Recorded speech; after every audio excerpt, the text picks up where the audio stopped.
Welcome to the professor, and thank you so much for watching this video. Today, we're going to talk about the Eddy Alexandre's decision to plead guilty. In fact, in the court file, Eddy Alexandre and his lawyers agreed to plead guilty. You would remember that this case started back in May of 2022, almost a year ago, I'd say 9 months ago. 9 months ago, Eddy Alexandre was arrested and charged with wire fraud and commodities fraud.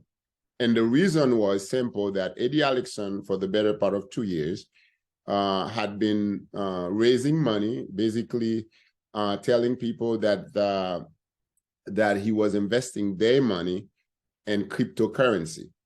And he collected, now the case said he collected $59 million. That was the indictment. But in reality, Eddy Alexandre collected close to $250 million. Some of that money obviously were overseas in a country called Estonia. And of course, the government conducted some research and actually got hold of some of that money. But in any event, the case has been going on for a while. I have been talking about this case from the inception of the case. And the reason I have been talking about the case is because although that there were other people, there have been other people who have committed similar fraud, but none of them in the scale of what Eddy Alexandre had been able to do, how he had been able to convince people in the Haitian community to invest money in something that turned out to be a Ponzi scheme. And I have to tell you that I have to believe that Eddy Alexandre is not stupid enough not to realize that what he was doing was a Ponzi scheme, what he was doing was illegal. But in any event, this is what the government said. The government said he collected the money, promised the people a 5% return every week, which equal to 240% a year, which is unheard of. And in reality, he never invested the money. So the money that he was paying people every week was money he collected from subsequent investors. This is really what a Ponzi scheme is. Wallet is because we make a good decision in the market, somebody made a bad decision in the market. There's no money falling from heaven or trees in the stock market. It goes from hand to hands. And every time you see that little profit, you're reaping that little profit, remember, somebody else lost it. And that's a battle we do consistently for you every single day to make sure that we are on the good side of history to continue to give you your financial freedom. Now, it's not always easy. You see how some people are very upset because you keep moving funds from your personal account to EMI account, personal account to EMI account, and they think they can slow us down. So Veronica is the villain in that story. But the testament to why we're still standing strong is when you go to the 8th floor, we still have a lot of space in the back we didn't build up yet. Because if we did, we'd be out of money, we wouldn't have reserves. So every time you expand because there's a purpose for it, there's a need for it, and there's money for it. So we can have a healthy management style and stay lean. But good thing is when we started building this, we knew what we were facing. And that's why I see a bunch of big actors standing here. Good to you guys. Welcome here. We built some, what I call is my strategy, a war chest. War chest means you build enough, reserve enough funds to weather the storm, and we can shake it. So therefore today, I don't know, many of you when you started, I see faces, we started 8-9 months ago. We were holding about $5 million into our payment platform for you guys. For Investor B, A, we're moving every Friday. Are you Investor A? Investor A, we're moving money every Friday.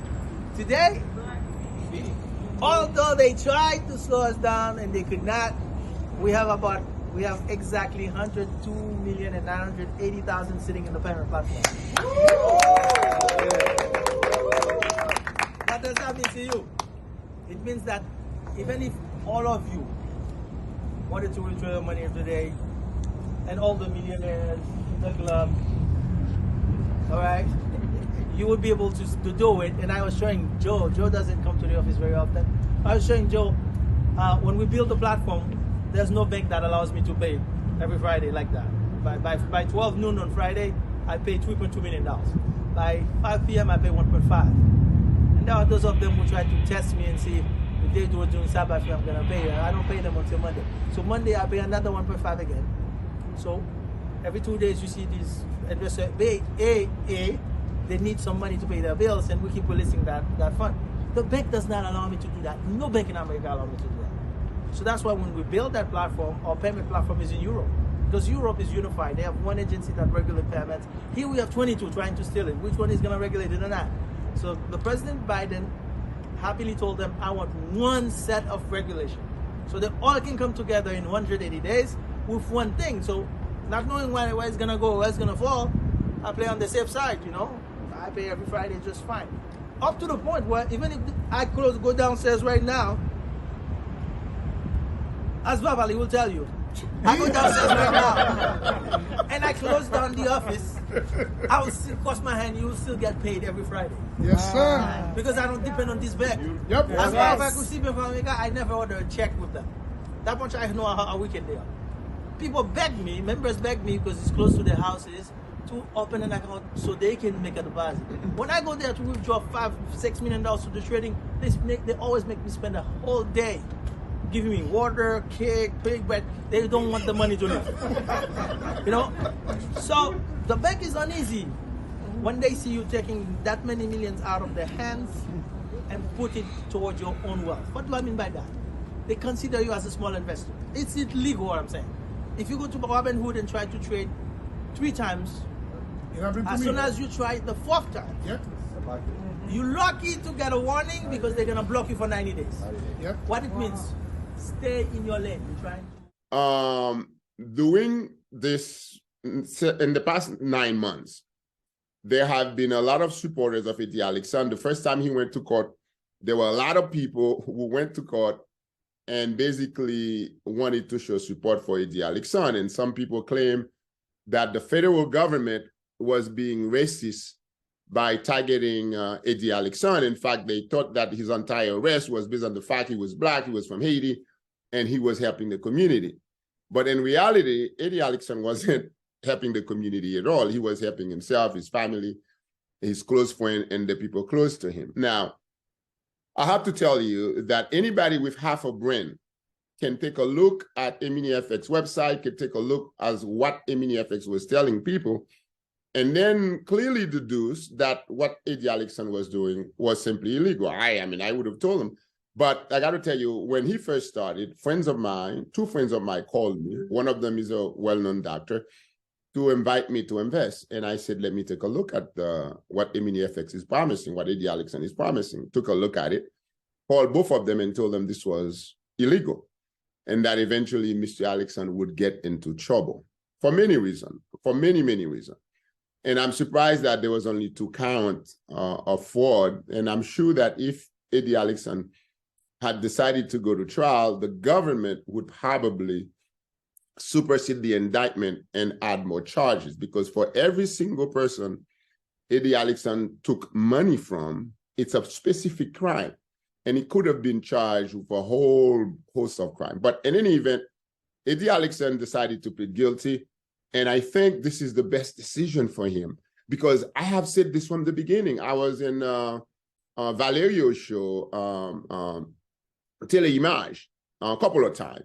And I had explained to Valerio at the time that what the government is accusing Eddy Alexandre of is simply indefensible. There's no way he can defend himself. There's no way he could say that he didn't commit the crime. And the fact that Eddy Alexandre may not know what he was doing was a crime, or what he was doing was in violation of federal law, is not an excuse for violating the law. So now, like I've said before, and I've said this many times, in many videos, I've said, look, if I was Eddy Alexandre's attorney, my very first thing that I would have done, I wouldn't even allow the government to go and conduct more discoveries. I would have simply said, look, there's no way you can win this case.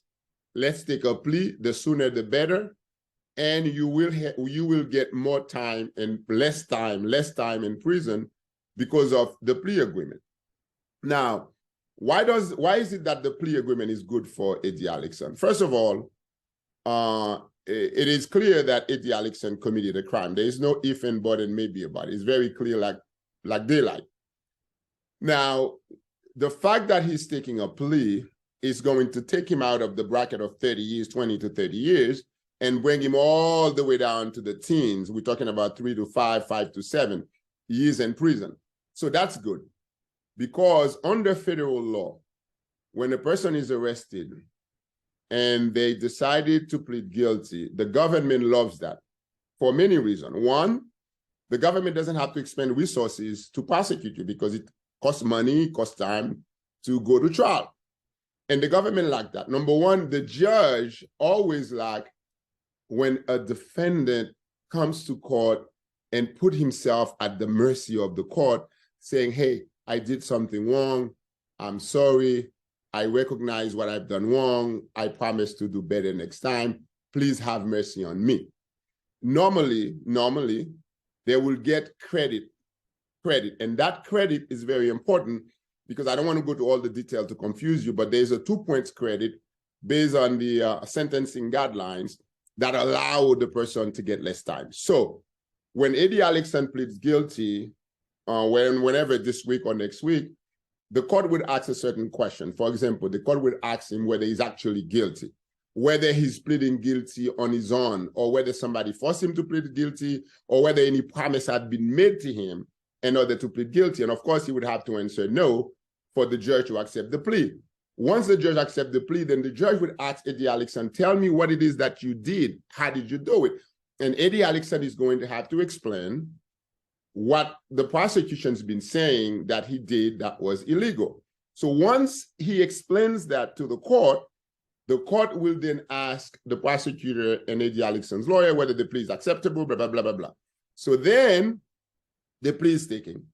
And now Eddy Alexandre is formally and legally convicted of wire fraud and commodities fraud. So he can appeal, because there is no appeal. Once you agree, once you said you're guilty, that's it. There's no appeal.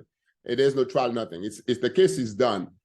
Now, the next step is that Eddy Alexandre is going to get a date to come to court so the judge can pronounce her sentence.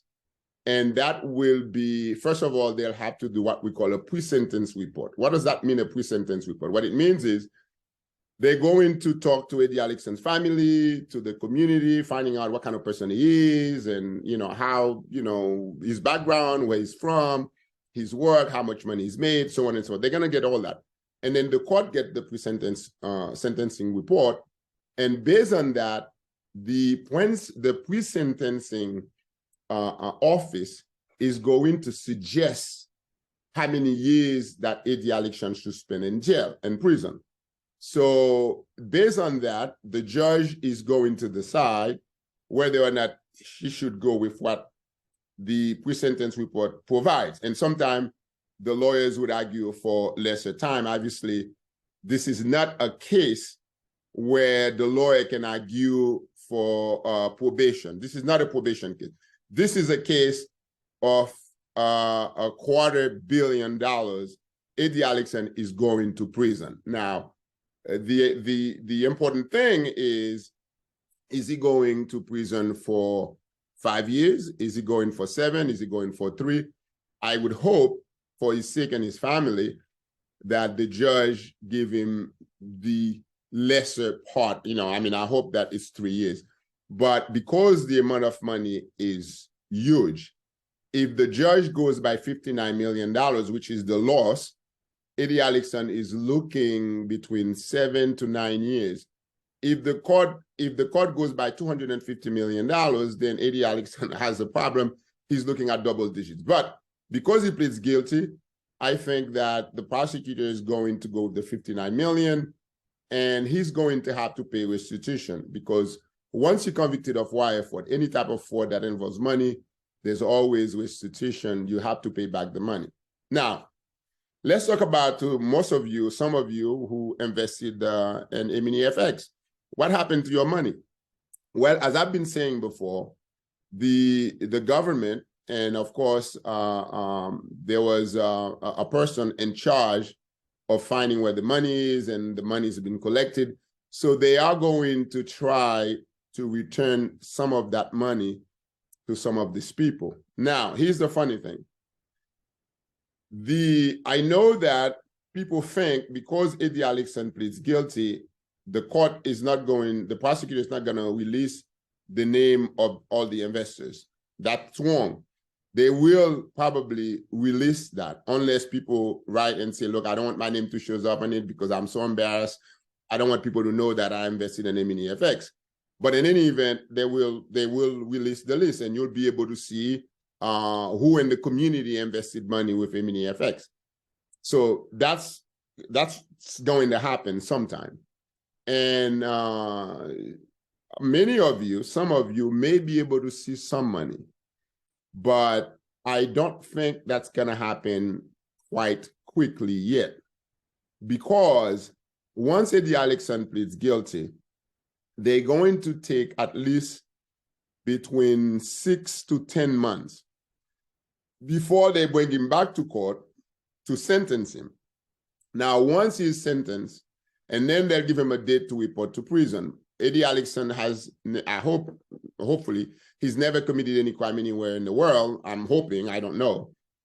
So that way, they would probably sentence him to depends on how many years he gets. If he gets above 10 years, he's not going to a camp. You know how they call prison camp? They call them federal vacation. So, but most likely he's going to end up in a prison camp where there's no barbed wire. It's like a college campus, really. I mean, you can walk away, you can go home if you want in a camp. So that would be good for him because it's more lax and there is a lot less violence in a prison camp. So that's probably where he'll spend his time, assuming that he gets less than 10 years. But if he gets more, then he's probably going to end up in level 1, which is the next level after a camp. So in any event, guys, I know some of you couldn't believe that Eddy Alexandre actually was doing something illegal, because many of you have sent me email, many of you have made comments about what I was doing in terms of educating the community, and some of you were upset. You thought I was taking advantage of what was going on. And I have said to you very clearly that my interest in this case was really kind of educated by how much money was involved. I mean, it's $250 million is a lot, even $59 million is a lot of money. And this money comes from the community. And I told you before that I have family members of my good friends of mine who invested in MNEFX. Even though I told them clearly that I thought this was a Ponzi scheme, it was illegal, but they thought they were going to be millionaires, and that's the reason why they went ahead and invested. So I'm sure that everybody would know now that I was right, they were wrong, and of course, what Eddy Alexandre was doing was illegal, because the first time I've heard this, I told my friend that Eddy Alexandre would be arrested. And he did. And maybe, I don't know, maybe he didn't have any intent to commit the crime. Maybe he didn't know any better. Maybe he thought he was helping. But you cannot lie to people. When you take their money and you say you're going to do X, you better do X. So if you don't do X, it's a fraud. It's lying, because people are relying on your word in order to give you their money. So if you're not going to invest it, don't take it. Now, that's the first thing. The second thing is, the entire MNEFX platform from the beginning to end was illegal. Everything that Eddy Alexandre did was illegal, every single one of them. That's the reason when I looked at it the first time, I told a friend of mine, stay away, far away from MNEFX. And of course, they didn't listen. So if you haven't subscribed to the professor, I hope you subscribe today. And I certainly, I do my videos both in English and also in Creole, because I've gotten people who said, well, you're not really trying to help the Haitian community because you're doing the videos in English. Well, of course, you know, I've been educated in English, so that's the language I speak, as well as Creole. So I did 2 videos, one in English, one in Creole. So you can pick whichever one you want to listen to, but both of them have kind of similarly the same information about Eddy Alexandre's getting ready to plead guilty, which is what I had advised. So I'm glad Eddy Alexandre is doing that, because If he did not plead guilty and he went to trial, I can almost guarantee you that Eddy Alexandre would have been looking at between 15 to 17 years in prison. He is 52. To spend 15 years in prison, you don't get out until what, I don't know, 67, 70.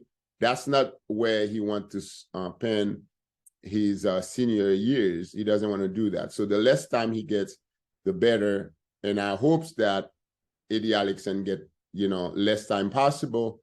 And I also hope that the Haitian community have learned something very important in this case. And that's the reason I do these videos, because I really want the community to learn. When somebody promises you something that is too good to be true, you have to believe it is too good to be true. I don't care whether that person is your pastor, whether it's God himself who comes down in a dream and tell you that, okay? It doesn't work. Don't do it. And thank you so much for watching The Professor. There will be more videos about this case. This case is not over. Eddy Alexandre will plead guilty. There will be the sentencing phase, and we're all going to know exactly how many years he gets in prison. And of course, keep subscribe to my channel and keep watching. Thank you very much for watching. And if you have any questions about anything, you can either make a comment or you can email me. Okay, my email is nylaw1@gmail.com. I will put it in the bottom so you can see it. I hope to see you soon. Bye-bye.